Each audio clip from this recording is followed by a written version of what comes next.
I know the way that it works is by this point of the week, you got to move on and start thinking about the next game. But I'm still not really over what a scene it was down in Atlanta this past Saturday as Maryland and Notre Dame in front of 10,000 people played an absolute thriller with Maryland coming out on top. And this dude, man, did he take his Wheaties on Saturday.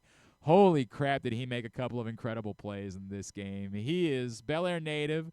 By way of the Hill School, he is Will Schaller, and he is with us this morning here on GCR. Will, it's Glenn in Baltimore. It's great to chat with you, man. Thank you for taking the time for us. Yeah, thanks for having me on, Glenn. It's a pleasure. Dude, I know you guys are like Delaware-centric. I understand how this works, but indulge me if you don't mind.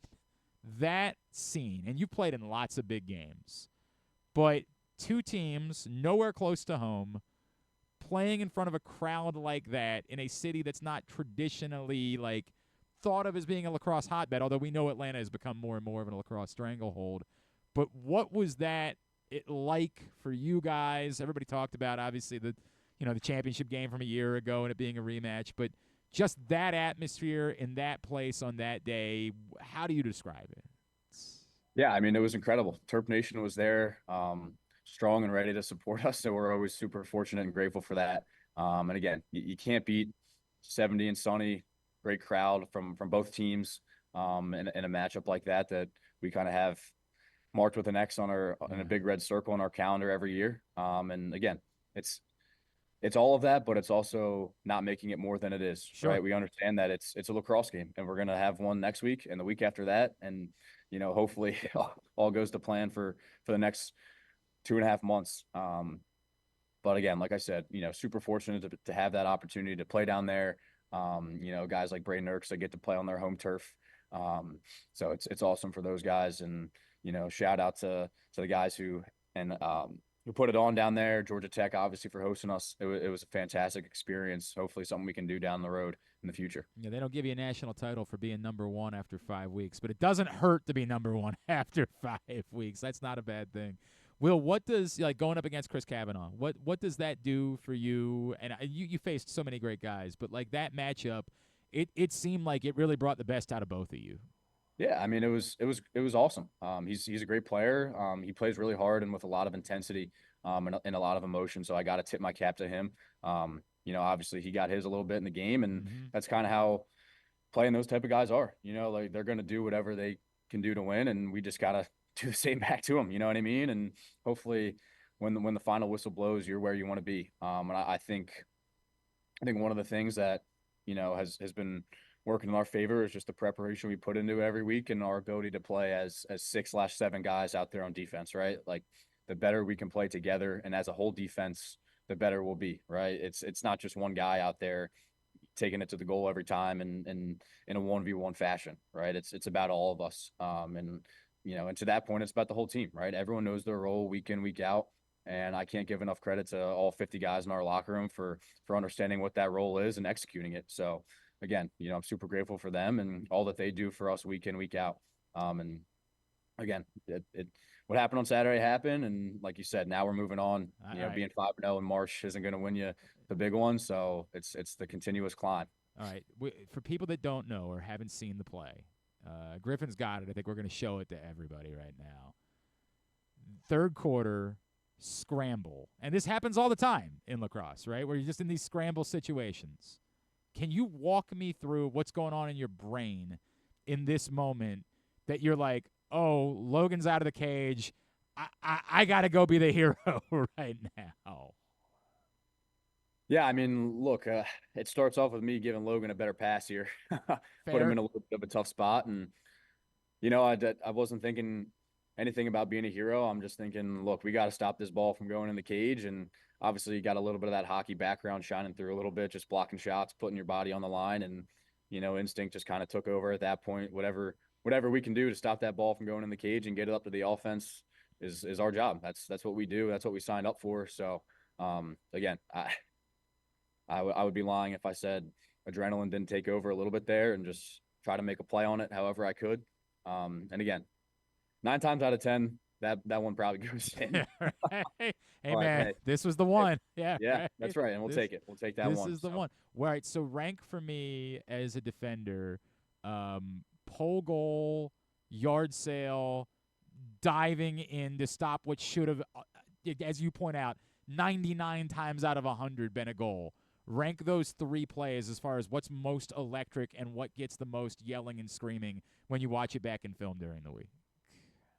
Well, I mean, I think it's 1A, 1B, 1C, right? Yeah. It doesn't matter. And again, I think the all-encompassing idea and what gets everyone going the most is getting the win when the final whistle blows. So, and again, that's a whole team effort that I'm super grateful for and happy to be a part of. But again, yeah, all those things are great. And again, like we lean on those guys who kind of bring the energy for us. And we need that from everyone week in, week out. And that's kind of how we, define our culture and our team and what we bring to the table and what everyone else has to play against. Right. So the more of a group 50 man effort it is, the better we will be. I should probably have added to that list laying out to get the backup at the end of the game to get the ball back, because that one didn't suck either. That one had to feel pretty good at the end in order to make that happen. He's Will Schaller, and he's with us here on GCR. Will, as we've referenced a couple times, right? Like what's still ahead of you, but for you uniquely, right? You come to Maryland with the intent to win national championships. That's the way that it works. That's the expectation of the program. How much are you feeling that in this moment where, like, there are guys you play, they've done it, right? Like Logan did it, and as good as, oh my God, was he good on Saturday, by the way. Like, there are guys that have done it. How much is that driving you? Like, it's time for me, it's time for this group of guys to etch our names in the list of players that have won national championships at Maryland. Yeah, I mean, there's no doubt that's in the back of our mind, and it's the top of the mountain that we all want to get to, and that's the end all be all goal, right? But we understand that we just got to take care of business this week. Go 1-0 this week. Go 1-0 the following week, and from here on out. So again, it's not going to be perfect. We're going to have to face some challenges, some adversity, but the more we can just be process and goal oriented as opposed to outcome oriented, the better we'll be. Obviously, I'd be lying if I said that wasn't on all of our minds, because it is. Right? That's like you said. That's why you come to Maryland. That's why you want to play in these big games. It gets you ready for situations, like the Final Four. But again, taking it step by step, right? We're not going to win the national championship on Saturday. It's 2 months and 2.5 months down the line, right? So just kind of keeping things simple and continuing to get 1% better every day. That's kind of our goal, our motto. So that's where we're at right now. Can I ask? I called the Loyola game earlier in the year, and I think a lot of people were like a little bit surprised by how tough that was for you guys. In hindsight, do you feel like going through something like that for this team maybe helped for close games that you're going to play throughout the course of the season, that like we had to be in a tight spot and work our way out of it when on a day where maybe you didn't play your best on the whole as a team, and you had that experience to fall back on when clearly, like this past Saturday, you were in another tight spot against a really good team? Absolutely. I mean, that's huge for us. Like going through that adversity and kind of breaking the seal of being in tough spots is huge. And, we try to do our best to simulate that in practice. And, obviously I'd be lying if I said we want to be down at half for the past 2 or 3 weeks in a row now, but we are, and we stick together. We, work as a 50-man unit, and we crawl out of that. Right. So obviously you want to be on top when the final whistle blows, and you do everything you can to get there. But understanding that adversity is going to happen, and the better we handle it and the more we stick together when it happens, the better we'll be. So yeah, I think the Loyola game is a huge example. Like, they're a good team, and playing at Ridley is very, like, it's tough. It's tough. You know what I mean? It's a tough environment. It's hostile.